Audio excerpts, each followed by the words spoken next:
Yesterday, the Prime Minister announced more than $500 million extra to be spent on crime fighting. The police promising to add 1,100 extra police officers over the next 4 years, including 880 frontline officers. Tonight, we can reveal another tool the government wants to implement: reporting crime from home. No, not dialing 111. Checkpoint has learned the police are considering rolling out online reporting for non-emergencies.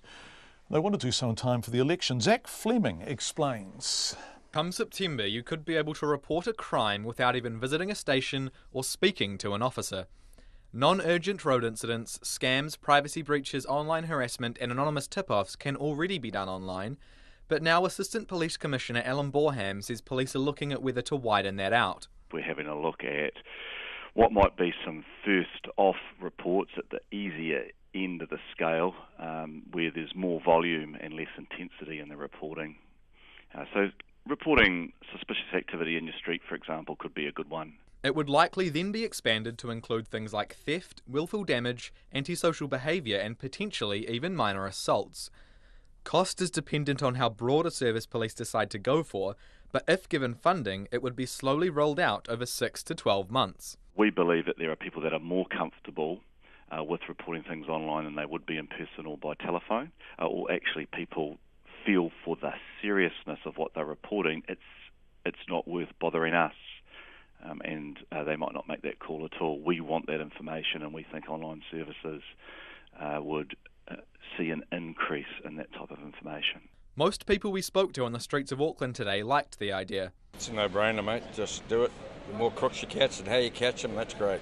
Yes, it would be really convenient, 24/7 self-service. I think it's a really good idea, even in terms of domestic violence cases in New Zealand, having a subtle way to get help that's not attracting attention to yourself, or being able to go online and quietly ask for help. But most also shared a common hesitation. Well, as long as they get back to you, within a reasonable amount of time, I'll be fine with it, yeah. Online crime reporting is already offered in several countries around the world, including parts of the US, UK and Australia. A system introduced to New South Wales last year receives nearly 1,000 reports every month.